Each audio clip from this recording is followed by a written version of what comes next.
Bonjour chers étudiants. Le chapitre 5 est relatif à la terminologie liée aux sciences de gestion. نصل إلى الفصل الخامس مفاهيم متعلقة بعلوم التدبير. في هذا الجزء الأول سوف ندرس تطور علوم التدبير وكذلك مبادئ علوم التدبير. La gestion, d'abord, c'est l'administration, la direction et l'organisation des ressources disponibles de manière à fonctionner efficacement. La gestion signifie également l'administration des projets et la capacité de les accomplir. التدبير، أولا مفهوم التدبير يحيلنا إلى أنه إدارة وتوجيه وتنظيم الموارد المتاحة وذلك من أجل فعالية مهمة. التدبير يعني إدارة المشاريع والقدرة على إنجازها. تطور علوم التدبير. L'évolution des sciences de gestion comme premier point au niveau de cette terminologie liée aux sciences de gestion.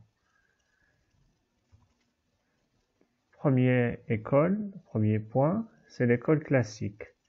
Je rappelle que l'école classique n'est pas le courant classique au niveau des sciences économiques. L'école classique, elle est ici relative aux sciences de gestion. Au niveau de l'école classique, on note qu'il y a trois courants. Le premier courant, c'est l'organisation scientifique du travail qui met l'accent sur la productivité du travail et elle a été instaurée par Taylor. Taylor qui est un ingénieur qui a créé ou bien qui a mis la conception de l'organisation scientifique du travail qui consiste en deux principes. Il consiste à la répartition verticale et également la répartition horizontale du travail. Donc, de façon générale. Et c'est un courant qui traite la production. Comment améliorer la production au niveau quantitatif. Le deuxième courant, c'est l'organisation globale de l'administration de l'entreprise et les méthodes qui la rendent plus efficace, et c'est le courant de Henri Fayol. Le courant, il s'intéresse aux méthodes, administration et ses méthodes. Le troisième courant, c'est la bureaucratie, et en se concentrant sur le pouvoir dans les administrations. Et au niveau de l'économie. Ce courant, il a été conçu par Max Weber, qui a divisé le pouvoir en trois types. Il y a ce qu'on appelle l'autorité charismatique du fonctionnaire, qui fait obéir les ordres avec conviction et avec l'administration, et avec l'admiration plutôt. L'autorité traditionnelle, qui est basée sur les coutumes et l'hérédité. Et l'autorité fonctionnelle qui est formelle en ce qu'on appelle l'autorité bureaucratique. Donc en gros, il y a trois sources du pouvoir au niveau du fonctionnement économique et gestionnaire. Donc ces trois sources sont plutôt l'autorité charismatique, traditionnelle et également fonctionnelle. Il faut noter qu'on peut avoir l'une de ces sources, c'est-à-dire on obéit grâce au charisme de leader, ou bien suite à ce qui est traditionnel, ou bien ce qui est au lien fonctionnel au niveau de l'administration, mais en général, il se peut qu'il y ait deux ou trois sources sur la même personne. Ils peuvent ne pas être indépendantes. المدرسة الكلاسيكية وهو المدرسة الأولى الفكر الأول الذي طور علوم التدبير يتكون من ثلاث اتجاهات أو ثلاث تيارات. الاتجاه الأول له علاقة بالإنتاج وكيفية تنميته من الناحية الكمية، وهنا نشير إلى التنظيم العلمي للعمل من خلال التركيز على زاوية إنتاجية للعمل، وقد أسس له تايلور، الذي نظم العمل من خلال تنظيمين: تنظيم أفقي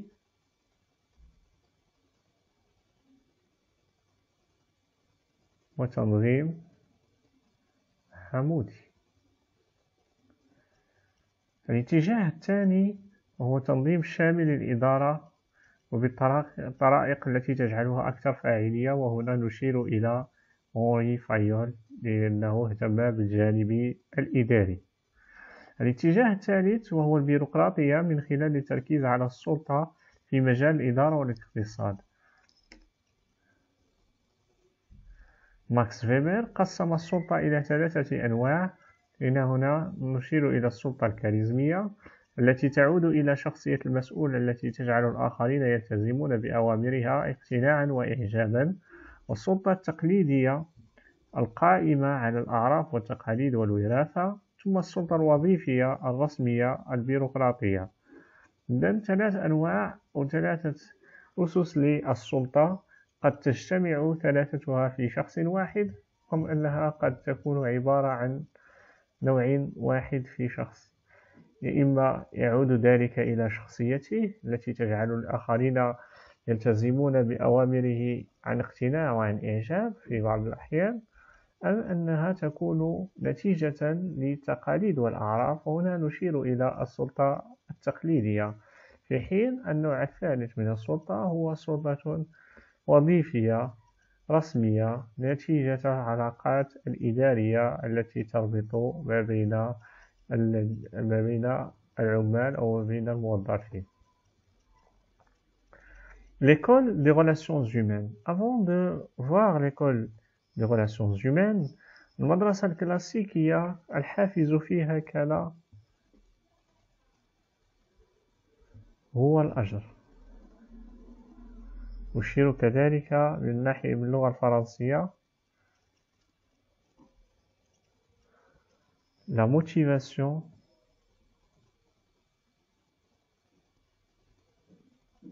c'est le salaire.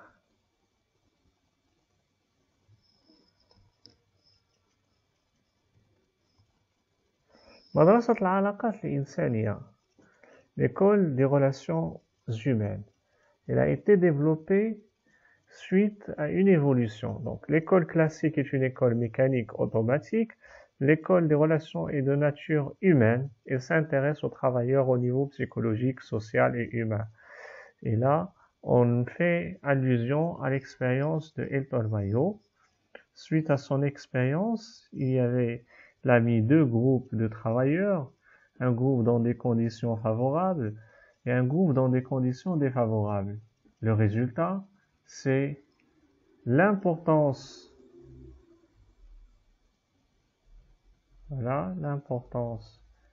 des conditions de travail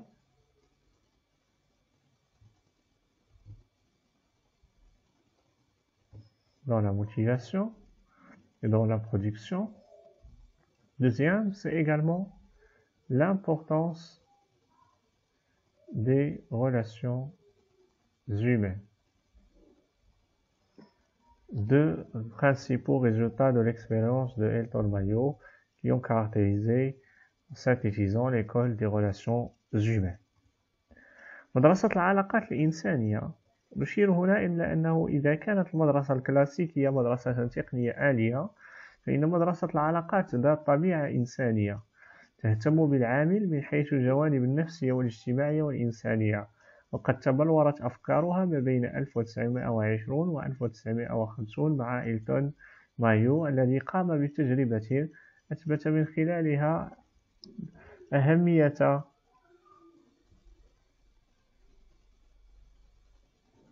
ظروف العمل في الإنتاج، وكذلك أهمية العلاقات الإنسانية في التأثير على الإنتاجية وعلى العمل كذلك. لأن مدرسة العلاقات الإنسانية هي ذات طبيعة إنسانية، الحافز فيها هو الظروف المادية للعمل. L'école, le troisième Bien, la troisième école, c'est l'école comportementale.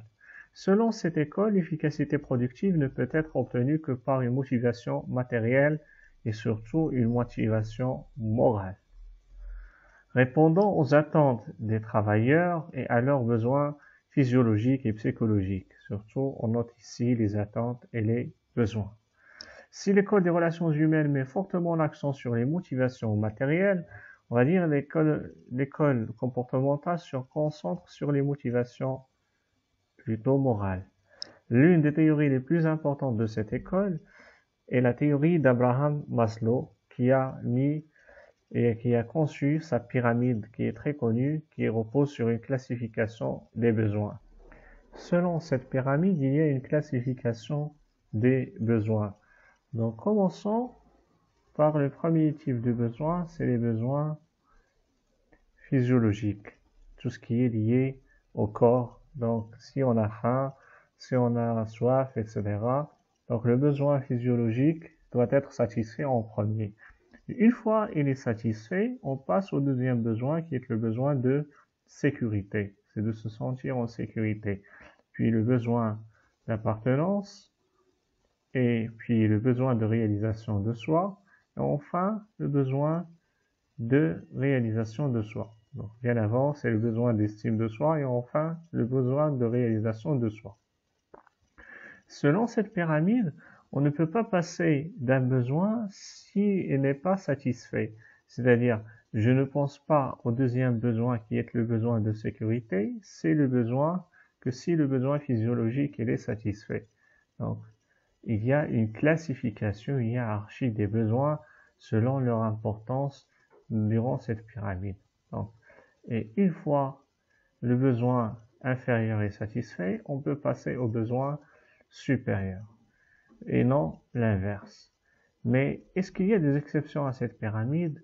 On va dire oui, certaines personnes, ils ont un besoin d'estime de soi un peu plus basique ou bien de réalisation de soi qui sont plus fondamentaux ou bien plus basiques que le besoin physiologique. Mais ce ne sont que des exceptions à cette pyramide. المدرسة السلوكية. المدرسة السلوكية بالنسبة لهذه المدرسة أن تحقيق الفعالية الإنتاجية لا تكون إلا بالتحفيزين المادي وخصوصا التحفيز المعنوي. وهنا نشير إلى إشباع رغبات العمال وحاجياتهم الفيزيولوجية وكذلك النفسية. وإذا كانت مدرسة العلاقات الإنسانية تركز كثيرا على الحوافز المادية، فإن المدرسة السلوكية تركز بالأساس على الحوافز المعنوية.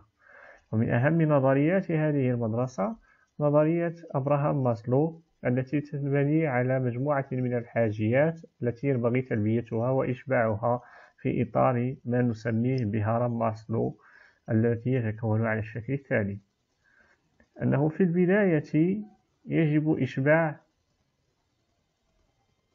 الحاجات الفيزيولوجية، ثم المرور إلى حاجة الأمن، ثم المرور إلى حاجة الانتماء، ثم المرور إلى حاجة احترام الذات، وفي الأخير المرور إلى حاجة تحقيق الذات.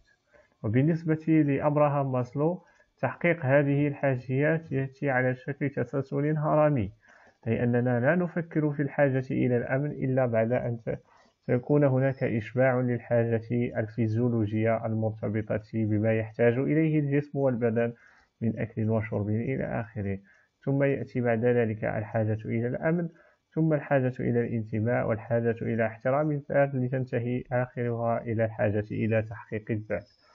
ورغم أهمية الكبرى لهذه الترتيب الذي قام به أبراهام ماسلو للحاجيات، فإنه يجب الإشارة كذلك إلى أن هناك استثناءات لهذه التسلسل الهرمي، لأنه يوجد في بعض الأحيان أناس أو أشخاص لديهم حاجة إلى تحقيق الذات أهم وأكثر أساسية من الحاجة الفيزيولوجية وتسبق الحاجة الفيزيولوجية.